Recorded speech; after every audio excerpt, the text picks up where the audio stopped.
Bom dia, irmãos aqui no templo, irmãos que estão em casa. Muito bem, nós vamos abrir a palavra de Deus. Primeira carta de Paulo a Timóteo, capítulo 4, onde os irmãos estão em casa acompanhando conosco o estudo da ação. Que Deus abençoe você, que seu domingo seja um domingo próspero na presença de Jesus. Muito bem, capítulo 4, a partir do versículo 1, que nos diz assim: Ora, o Espírito Santo afirma expressamente que nos últimos tempos alguns apostatarão da fé por obedecerem a espíritos enganadores e a ensino dos demônios, pela hipocrisia dos que falam mentiras e que têm cauterizada a própria consciência, que proíbem o casamento e exigem abstinência de alimentos que Deus criou para serem recebidos com ação de graças pelos fiéis e por quantos conhecem plenamente a verdade. Pois tudo que Deus criou é bom e recebido com ações de graças, nada é recusável, porque pela palavra de Deus e pela oração é santificado. Até aí, depois nós vamos dar continuidade à leitura desse texto sagrado. Meus irmãos, nós estamos estudando, hoje é a penúltima lição dessa série de lições acerca do Evangelho. O tema é o Evangelho pervertido e tem sido para nós uma bênção o estudo desse tema. Nós estamos pelo menos tendo uma noção razoável do que a palavra de Deus fala acerca dela mesma, do que é essencialmente verdadeiro, do que é essencialmente falso. Nós somos chamados para andar em um evangelho que provoca vida nas pessoas. Esse evangelho tem que estar bem incrustado em nós, entronizado em nosso espírito, para que quando alguém tiver uma necessidade de saber qual é a esperança, a razão da esperança que há em nós possamos ser fiéis testemunhas em comunicar esta palavra. O tema da lição hoje é as qualidades de um bom servo de Cristo. Eu não havia combinado nada com a Arilma e achei interessante a abertura que ela fez aqui, porque falou justamente sobre nós termos gerado em nós a beleza de Cristo. O cristão, ele precisa ser belo por natureza, mas não da natureza caída, da natureza de Cristo em si mesmo sendo forjado, sendo diariamente formado. Essa é uma das falas do apóstolo Paulo, que dizia que Cristo está sendo em nós formado. Nesta manhã nós vamos tocar alguns tópicos aqui desse assunto tão importante, porque o autor da lição já começa dizendo que a mesma estratégia que Satanás usou com o Senhor Jesus, quando foi Jesus pelo Espírito Santo levado ao deserto para ser tentado por Satanás, de igual maneira ele tem agido na vida das pessoas desde sempre, desde que o homem foi gerado, desde que Adão passou a governar o Éden. Desde sempre Satanás tem usado a mesma estratégia. E as tentações, o autor da lição escreve, e a primeira tentação é a tentação da autossuficiência e autoconfiança. E essa tentação hoje ela tem sido disseminada pelos meios filosóficos, quando diz que o homem ele só precisa ter uma autoiluminação. Você vê hoje um derrame de livros de neurolinguística que trazem esse sentido às pessoas, de que você é muito bom, de que você precisa se acreditar, de que você é autossuficiente, de que você precisa ter a sua confiança mais firme. Não há nada de inverdade nisso, mas não é só isso. A grande questão é quando eu começo a me achar melhor do que o outro, e me achar tão autossuficiente que eu não precise de Deus. Esse é um perigo. Então o pecado e a tentação da autossuficiência e a autoconfiança, ele nunca vai vir como um pecado. Então, dentro daquilo que nós temos recebido e tratado em nós, nós precisamos ter esse cuidado de não sermos totalmente confiantes no nosso braço mortal, não sermos totalmente autossuficientes, porque toda suficiência vem do trono da graça. Eu posso dizer, Luiz, amanhã eu vou estar em sua casa, mas a sabedoria me impulsiona a dizer, se o Senhor Deus quiser, eu permitir. O amanhã não nos pertence, nós não temos certeza do amanhã, então nós não podemos fazer nenhuma sentença excluindo Deus nela. A autossuficiência e a autoconfiança, quando exclui a figura do Senhor da nossa vida, ela poderá nos trazer um grande prejuízo. Segundo aspecto da tentação que Jesus venceu no deserto é a tentação do indivíduo ser espetacular. Em outras palavras, ele tem uma mentalidade de celebridade. Você tem visto hoje isso aí. Todo mundo quer ter seu minuto de fama. Todo mundo quer ser um pouco conhecido. Todo mundo quer ser ovacionado. Isso é uma inclinação do homem caído. Todo mundo quer aparecer um pouquinho. O que foi que João Batista disse acerca de Jesus? Importa que ele cresça e que eu diminua. O servo de Deus, ele não se rende à tentação de ser ovacionado, de ser pelo outro aprovado.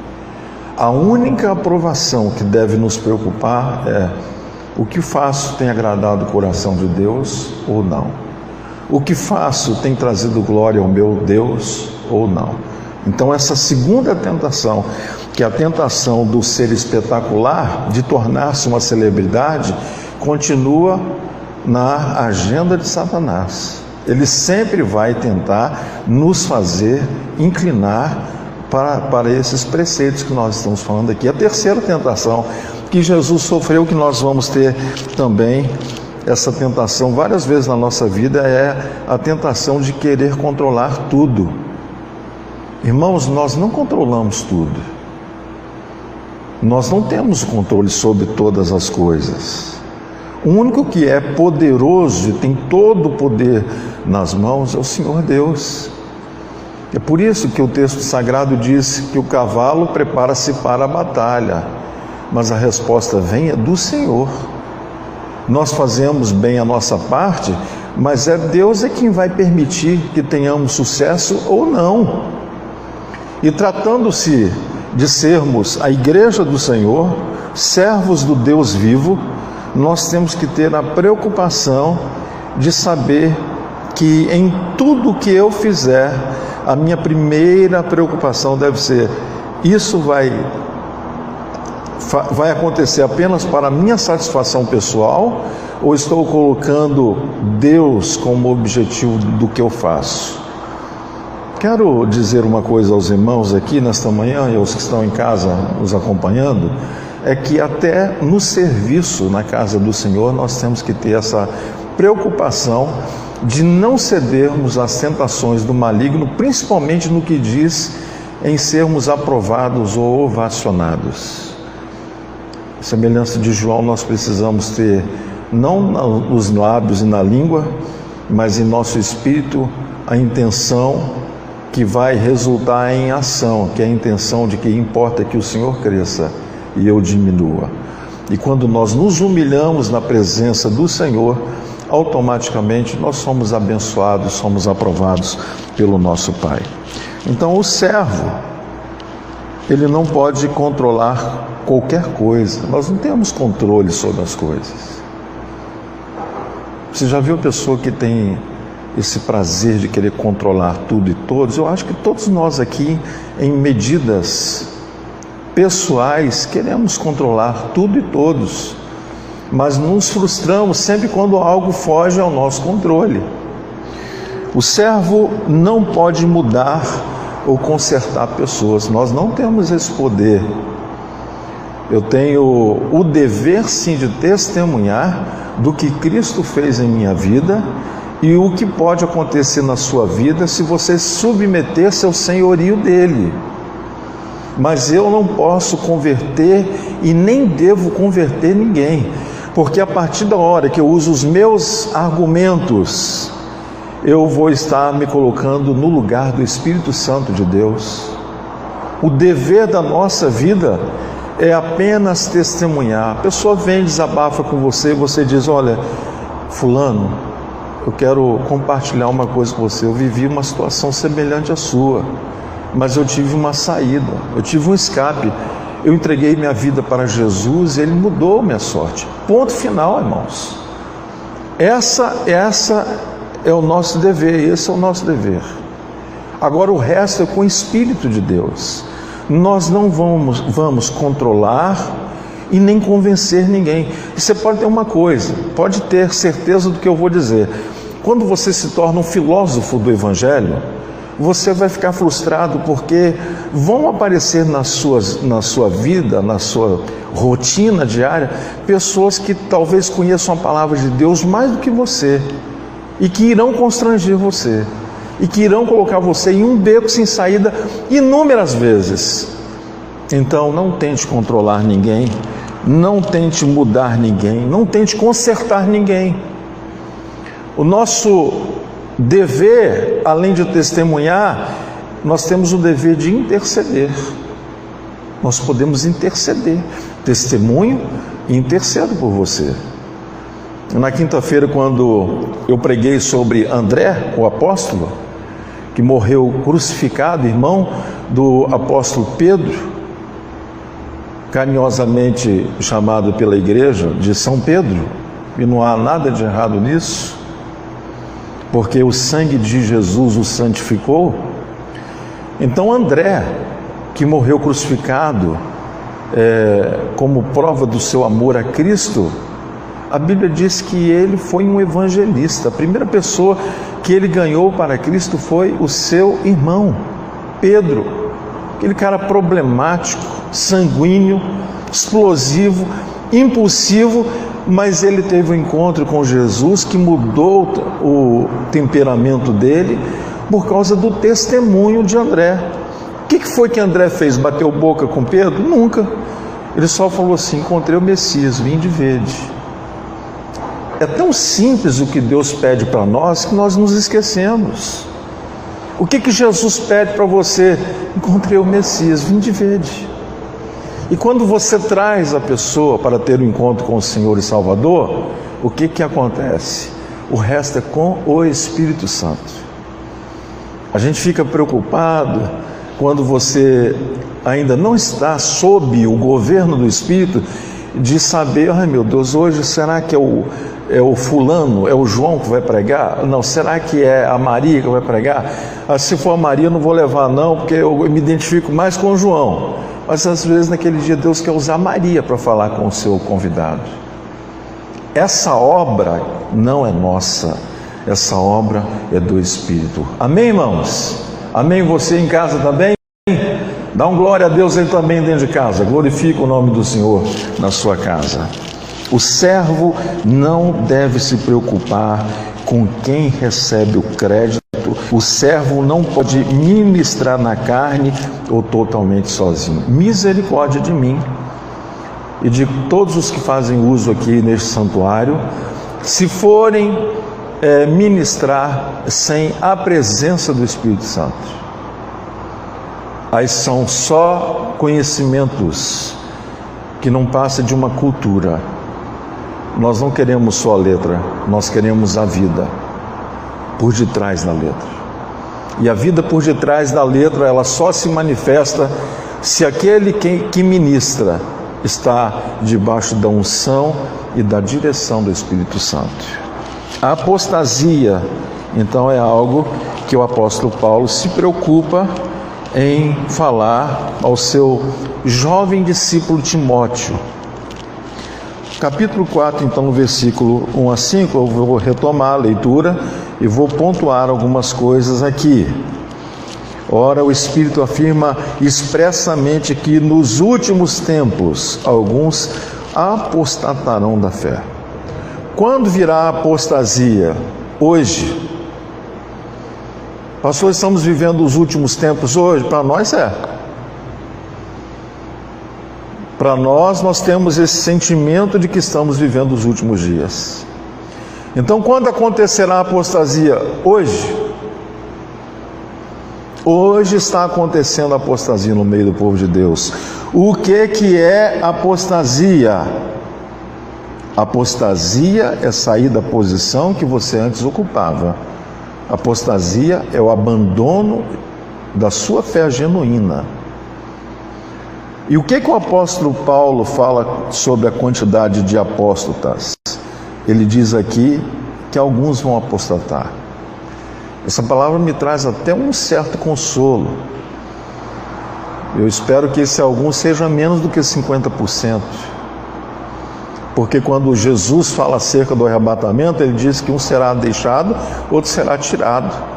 Ali o Senhor nos dá uma proporção de 50%. Aqui, o apóstolo Paulo, com temor, ele diz: alguns apostatarão da fé, né? Nos últimos dias, alguns apostatarão da fé. E qual é a razão? Isso me preocupa muito, porque ele diz: por obedecerem a espíritos enganadores e a ensino dos demônios. Qual é a fonte da apostasia? Homens que ensinam o erro, que não tem base na palavra de Deus, e homens que colocam dentro da igreja ensino de demônios. O que a escola bíblica é para o cristão, para o filho de Deus genuíno? É uma vacina. Vacina para o quê? É um antídoto contra o veneno do mal, o veneno da mentira. Todo domingo de manhã nós estamos aqui tomando esse antídoto, essa vacina que nos alerta, que nos deixa com a mente acesa quanto o que é verdade e quanto o que não é verdade. Todo domingo. Louvado seja Deus pela sua vida aqui e pelos irmãos que estão nos acompanhando em casa. Então, a fonte da apostasia, ela virá através de demônios ou de homens. Eu quero ler aqui um texto que está em 2 Coríntios, capítulo 11. Depois a gente retorna aí para Timóteo. 2 Coríntios, capítulo 11, nós vamos ler os versos 13 a 15. Que é um complemento disso que eu estou falando aqui. 2 Coríntios, capítulo 11, verso 13 a 15, que nos diz assim: porque os tais falsos apóstolos, nós estamos vivendo, irmãos, dias de falsos apóstolos, sim ou não? Sim. Estamos vivendo dias de falsos apóstolos. Ele diz aqui: porque os tais falsos apóstolos, obreiros fraudulentos, transformando-se em apóstolos de Cristo, não é de admirar, porque o próprio Satanás se transforma em anjo de luz. Não é muito, pois, que os seus próprios ministros se transformem em ministros de justiça, e o fim deles, misericórdia, será conforme as suas obras. Então, nos últimos tempos, haverá apostasia? Sim, haverá. Quando é os últimos tempos? É hoje. Todo mundo dentro da igreja vai para o céu? Não. Por quê? Porque alguns, segundo a palavra de Deus, serão apóstatas. Terão comichão nos ouvidos, aquela coceirinha. Você pega aquele cotonete assim, fica assim, mexendo para lá e para cá, chega até a fechar o olho. Tem gente que tem esse tipo de prazer com a mentira. Irmãos, hoje nós temos a internet, que é uma ferramenta fantástica para a nossa edificação espiritual. Mas se você for passar uma peneira no mundo virtual, nós vamos descobrir que tem muito pouca coisa que edifica para nós, os cristãos. Isso eu estou dizendo no âmbito evangélico, tá? Nos sites que dizem que ser sites do povo de Deus. É muito blog, é muito site, é muito canal que só serve, não é para edificar, é para nos distrair. Irmãos, nós não podemos nos distrair acerca da verdade, porque essa é certamente uma ferramenta de Satanás para nos afastar da verdade. Então a fonte da apostasia nos últimos dias virá através de homens de Deus dizendo: eu sou pastor, eu sou apóstolo, eu sou profeta, farão sinais e maravilhas como a gente tem visto aí, mas não significa que esses homens e mulheres foram enviados pelo Senhor Deus. Tem gente que amanhece hoje pastor. O pastor não é uma profissão. Apóstolo não é uma profissão, é um chamado. Nós respeitamos as igrejas que creem que o chamado apostólico é para nós também. Respeitamos. Mas pela palavra nós entendemos um direito nosso, nós podemos discordar disso, ter quem discorde disso, mas pela palavra nós entendemos que são apenas 12 apóstolos. De lá para cá, o ministério é outro. Eu sei que um monte de gente vai me criticar depois disso. Mas tem gente que agora não quer mais ser apóstolo, quer ser bispo, quer ser pai apóstolo. Daqui a pouco quer ser querubim, quer ser serafim, até chegar a Deus. O que tem por detrás disso? A síndrome de Lúcifer funcionando. E nós temos que ter cuidado, irmãos. Vem com aparência de piedade, mas nega a eficácia da piedade. Qual era o conteúdo da apostasia no dizer de Paulo à igreja dos seus dias? Ele diz: proíbem o casamento. Olha o conteúdo. Irmãos, o casamento não é coisa de Deus? É lógico, pastor. Então, se o casamento é uma coisa de Deus, por que nos dias de Paulo se proibia? É porque eles acreditavam que um rapaz consagrado era muito mais fácil do que um homem consagrado. Então não casem não, porque você vai ter uma vida sexual com sua esposa, você vai se distrair. É uma bobagem pensar assim. Mas era o que era ensinado dentro da igreja. Então o apóstolo Paulo combateu isso dentro da igreja. Segunda coisa que continua até hoje: a abstinência de alimentos. Olha, você não pode comer isso aqui não, porque isso aqui não é de Deus. Irmãos, nós somos um povo da graça. E dentro do chamado da graça, nós temos uma ordem do sumo pastor: aquele que come, não julgue quem não come, e vice-versa. Aquele que bebe, não julgue quem bebe, e vice-versa. Mas lá eles pregavam, não, abstinência de alimentos, não pode comer isso, não pode comer aquilo outro. O que isso serve dentro da igreja? Serve para, primeiro lugar, fazer nesse sentimento religioso: eu não faço isso, não falo aquilo outro, fazer com que eu me sinta melhor, superior a você. E não é assim que a palavra de Deus nos ensina. Você se lembra lá do fariseu que batia no peito e dizia assim: graças te dou, meu Pai, porque eu não sou como este que está aqui do meu lado. Olha, eu jejuo, eu oro, eu dou os meus dízimos, eu dou minhas ofertas, é a maior da igreja. Mas o Senhor recriminou a postura dele. E o Senhor mostrou através daquela parábola que quem mais glorifica ao Senhor é aquele que faz qualquer coisa para o reino sem esperar aplauso, sem esperar o reconhecimento humano, sem esperar o reconhecimento até do pastor. Espere só o reconhecimento de Deus e isso te basta. Então a fonte da apostasia, ela virá dos demônios, distorcendo a palavra de Deus. Ela virá de homens que foram inseminados pela semente do mal. Conteúdo da apostasia, nós não vamos resumir só a esse problema da igreja onde Timóteo era o seu pastor, em Éfeso, tá?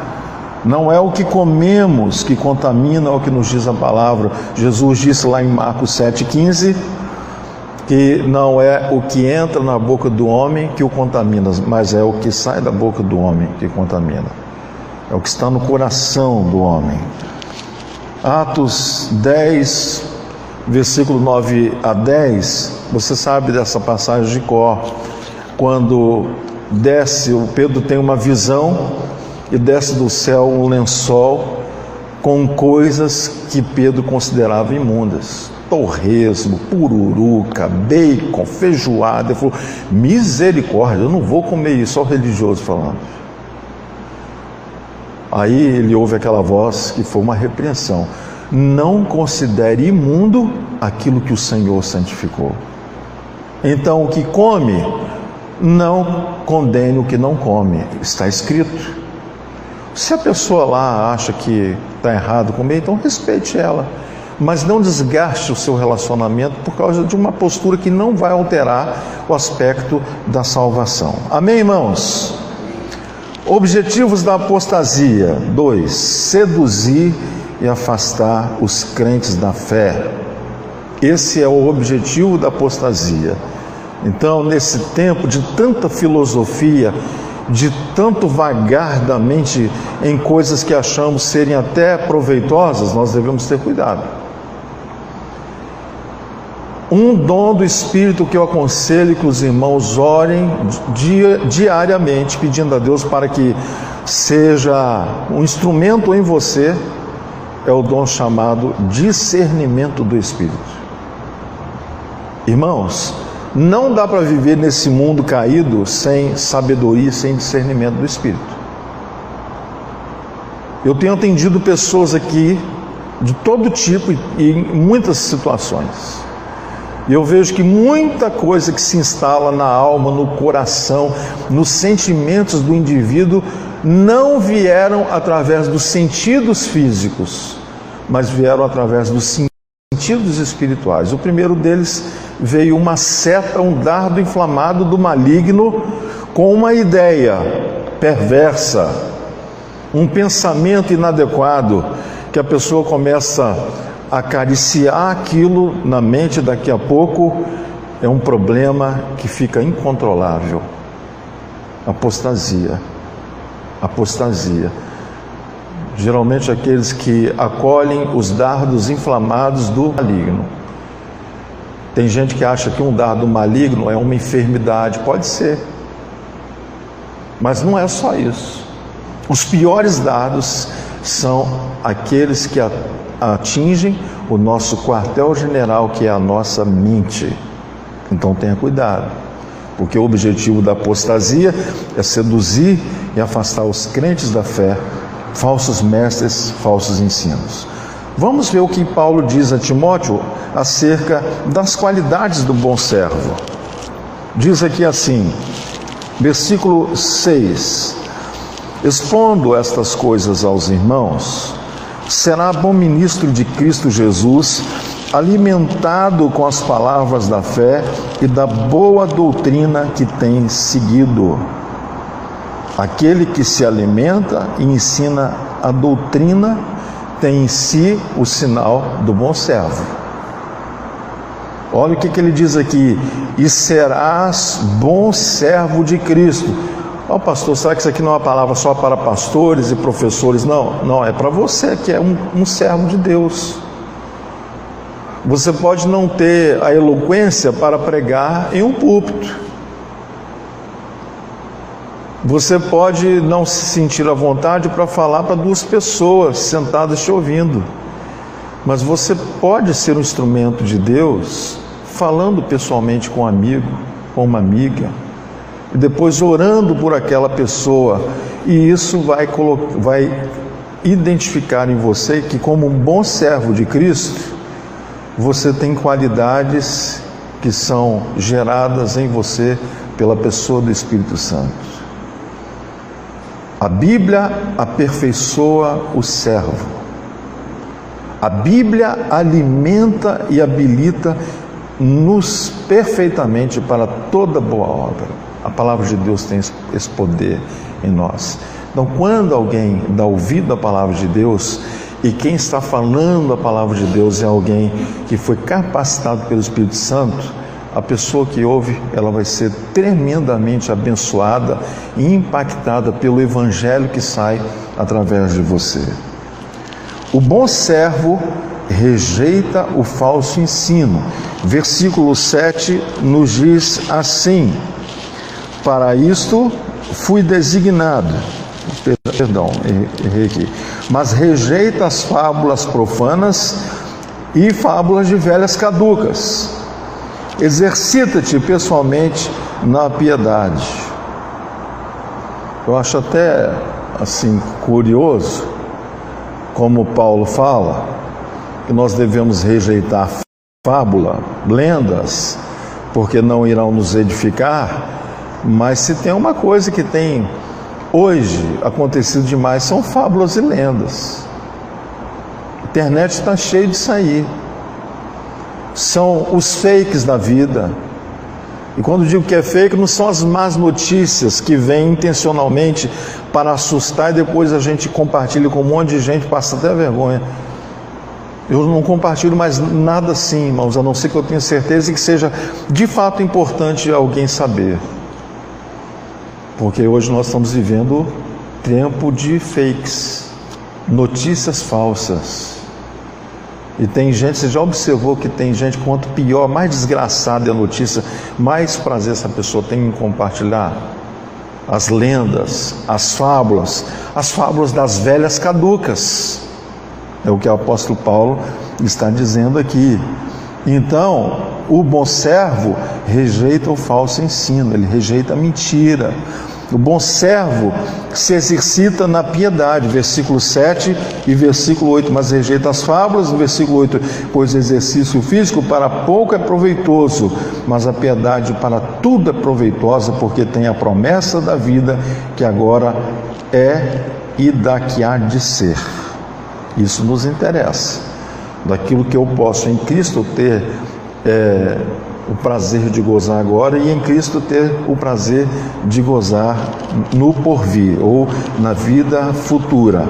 O bom servo é aquele que trabalha e se esforça no serviço prestado a Deus. Versículo 10 e 11 diz aqui assim: ora, é para esse fim que trabalhamos e nos esforçamos sobremodo, porquanto temos posto a nossa esperança no Deus vivo, Salvador de todos os homens e especialmente dos fiéis.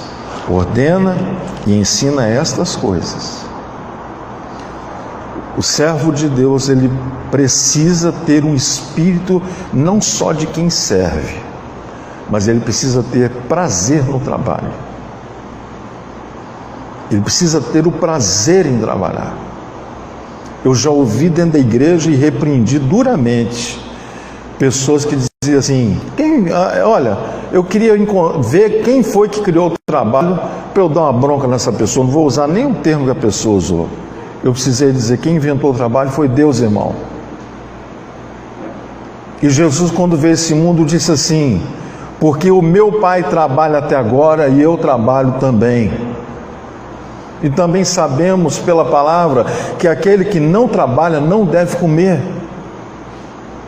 Eu estou desempregado, eu estou desempregada, mas nós podemos trabalhar de muitas formas. Eu estou falando daquela pessoa que não gosta de fazer nada. E o pior é que aquele que não gosta de fazer nada, aquela pessoa que não gosta de fazer nada, ela vê defeito em tudo. Ela só sabe criticar. Se fosse eu, faria assim, faria assado, faria diferente. Aí você dá a oportunidade para a pessoa, não faz nada. O apóstolo Paulo está dizendo que o bom servo, a boa serva, é aquela que tem um prazer em trabalhar, tem um prazer em servir, tem um prazer em ser modelo para os fiéis. Versículo 12, ele diz aqui assim: ninguém despreza a tua mocidade, pelo contrário, torna-te padrão dos fiéis na palavra, no procedimento, no amor, na fé e na pureza. Olha que coisa linda. Eu louvo a Deus pelos filhinhos que nós temos aqui. Hoje nós temos aqui 1, 2, que foram gerados aqui dentro da igreja. Seus pais trouxeram para cá. Estou dizendo, irmãos, dos quem está aqui hoje no ambiente aqui. Não estou falando de toda a igreja, não. São as crianças que cresceram aqui conosco, que hoje estão nos abençoando aqui. Por quê? Porque eles se ligaram no exemplo dos seus pais. Então, observando seus pais, descobriram: o melhor lugar do mundo é estar na presença de Jesus. O bom servo é modelo de vida para os fiéis. Eu vou repetir o versículo 12 porque ele é muito importante. Ninguém despreza a tua mocidade. Mas eu estou muito novo para servir Jesus. Isso é coisa para os velhos. Não. A gente tem que servir Jesus assim como eu estou novo. Usar toda a nossa energia. Né, Luiz? Toda a nossa energia. Quando Caleb e Josué chegaram na Canaã e toda aquela velha arada morreram, Caleb pediu para Moisés a parte mais difícil, para Josué a parte mais difícil. Ele falou assim: eu quero aquela montanha lá, aquela rocha lá. Aí Josué falou: é isso mesmo? Eu quero, essa parte difícil aí é minha, vai ser minha terra. Ele pegou a parte mais difícil. Quem era Caleb? Caleb era amigo de Josué. Os dois entraram dentro da terra prometida, trouxeram o fruto daquela terra e disseram: Moisés, o trem ali é bom, hein? Vamos entrar e vamos dominar. Mas tinha 10 outros que eram covardes, calça frouxa. E esses 10, por causa dos 10, a nação ficou no deserto 40 anos ali, só dando volta, até a hora que morreram todos. Mas Josué e Caleb foram por Deus honrados. Eles foram exemplos para aquela geração dos filhos do deserto, aqueles meninos que nasceram no deserto.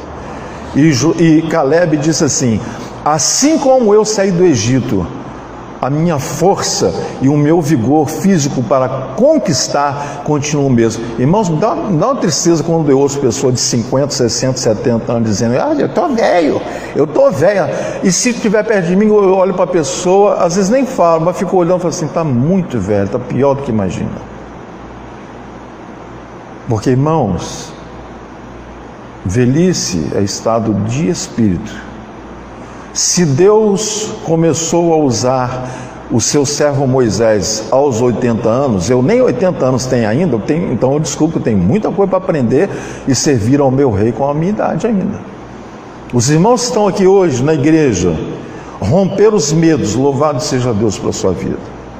Você está aqui porque você confia que Deus é poderoso para guardar. Os irmãos estão em casa também, se preservando, mas eu tenho uma boa notícia para você que está em casa, irmão: está tudo liberado. Pode vir para a igreja, que aqui agora a gente comprou muito álcool em gel, tem máscara, agora está máscara até com a logomarca da igreja. Você pode vir que você vai ficar até seguro. Tem uma bomba assim com álcool, se precisar, tem para dar banho nos irmãos aqui. Estou brincando, tá, irmãos? Mas chega, irmãos, de ficar preso em casa pelo medo. Vem cultuar o Senhor aqui. Sabe por quê? O apóstolo Paulo diz que o morrer para ele é lucro. Se você serve a Jesus, você tome aí suas precauções, mas seja crente, dê exemplo para os fiéis, o que está escrito na palavra. Dê exemplo para os fiéis. Bom servo é modelo de vida para os fiéis. Ele não negligencia o seu ministério. Descuidar. Você não pode descuidar daquilo que Deus confiou em suas mãos. Jamais. O que Deus deu para você, a Bíblia chama de dom. E o que é um dom, pastor? É um presente, é uma dádiva graciosa que veio até mim, mesmo eu sem merecer, o Senhor me deu. Então você recebeu essa dádiva, recebeu esse bem, não seja negligente com ele, é o que nos diz a palavra. Um dos dons que Deus nos deu foi a sua própria pessoa, do Espírito Santo.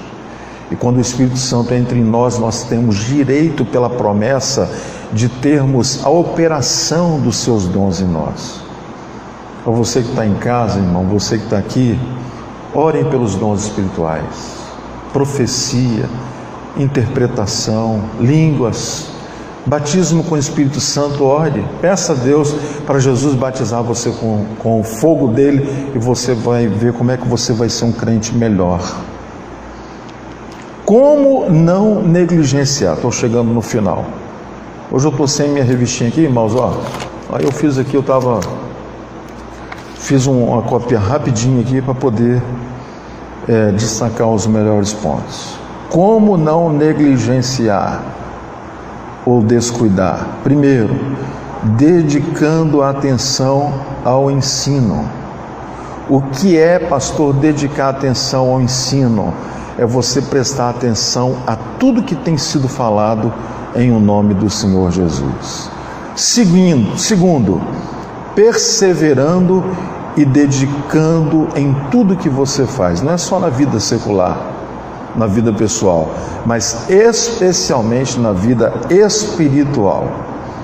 Como não negligenciar? Terceiro, progredindo visivelmente. Vamos olhar o versículo 15. Medita estas coisas e nelas ser diligente, para que o teu progresso a todos seja manifesto. Meus irmãos, é muito prazeroso você estar perto de alguém que tem a acrescentar a você. Dá prazer de você ouvir uma pessoa que se preparou, que se consagrou, que não fale abobrinha, entendeu? Por isso que Paulo diz assim: medita estas coisas. Timóteo, medita nisso que eu estou te falando. Timóteo, seja diligente, para que o teu progresso a todos seja manifesto. As pessoas vão perceber que você cresceu espiritualmente. Isso não é um exercício só de líderes da igreja. Pela prática que temos, a gente consegue hoje olhar dentro do aprisco e ter uma noção daqueles que crescem espiritualmente. Mas a gente tem líderes aqui, pastora Rita, é triste, não é? A gente olhar aqueles crentes que a gente esperava, irmãos, que pudesse já estar dando fruto e não frutificam, já tem um ano ainda está no caminho, né? Mas 1 ano e meio já passou da hora de frutificar, né? A gente tem crente de 5 anos, não dá fruto, 10 anos. Tem crente, irmãos, é por isso que eu digo, será que essa pessoa converteu mesmo? Vem só domingo à noite. E se vier uma perseguição religiosa, hein, irmão? Se vier, nega Cristo. Ah, irmão, vai ter um monte de gente que vai negar Jesus. Tem um monte de gente que vai negar Jesus. Mas pastor, estava dentro da igreja, tomava Santa Ceia, era dizimista. Tem muita gente que não vai não, já está negando a Jesus. Ai meu Deus, olha o vírus. O pastor está jogando pesado. Ou não, irmãos. O Senhor me chamou para motivar os desmotivados e encorajar os covardes também. Por último, que palavra, oh meu Deus, tem hora que eu queria estar lá sentadinho só ouvindo. Versículo 16. Tem cuidado de ti mesmo. Olha o assunto aqui. Vou chamar a sua atenção em casa. Tenha cuidado de ti mesmo, para você não ir para o inferno. E da sã doutrina. Continua nestes deveres, porque fazendo assim, salvarás tanto a ti mesmo, como aos teus ouvintes. Que Deus seja louvado. Dispensa comentário desse versículo maravilhoso. Irmãos, vamos ter cuidado da nossa vida espiritual, de maneira tal que nenhum de nós cresça dentro de si um espírito de apostasia e nos afaste da fé do Deus vivo.